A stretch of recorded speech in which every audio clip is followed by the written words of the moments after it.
भारत के मैकियावेली आचार्य चाणक्य भारतीय इतिहास में एक महत्वपूर्ण ग्रंथ के रचनाकार के रूप में जाने जाते हैं। उस ग्रंथ का नाम है अर्थशास्त्र।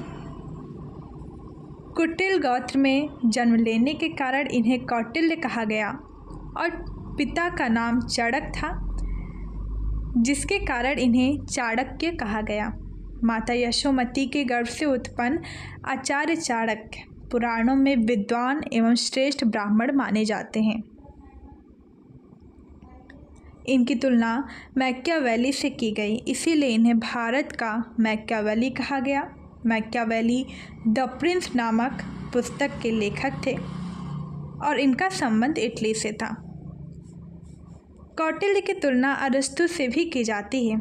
अरस्तु पॉलिटिक्स के रचनाकार माने जाते हैं। चंद्रगुप्त को मौर्य साम्राज्य की स्थापना करने में अहम भूमिका निभाने वाले, अहम योगदान देने वाले आचार्य चाणक्य थे। इसके पीछे एक कहानी भी प्रचलित है जो इस प्रकार है।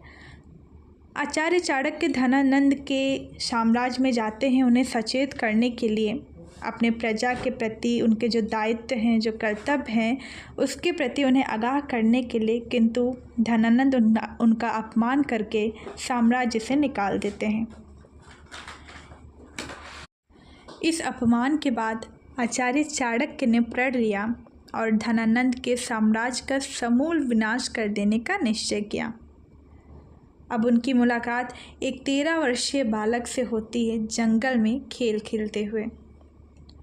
और वह बालक था चंद्रगुप्त मौर्य, जो आगे चलकर विशाल मौर्य साम्राज्य की स्थापना करता है। चंद्रगुप्त मौर्य का संबंध इससे पहले पिपलीवन गणराज्य से माना जाता है, जहाँ की रानी मोरा थी और मोरा से ही उत्पन्न चंद्रगुप्त माने गए थे। कुछ विद्वानों का मानना है कि चंद्रगुप्त के परिवार का संबंध मयूर पालन से था और यही कारण है कि चंद्रगुप्त अपने नाम के साथ मौर्य शब्द का प्रयोग करते थे। मोरा की स्त्री से उत्पन्न होने के कारण भी ये माना जाता है कि चंद्रगुप्त मौर्य अपने साथ मौर्य शब्द का प्रयोग करते थे।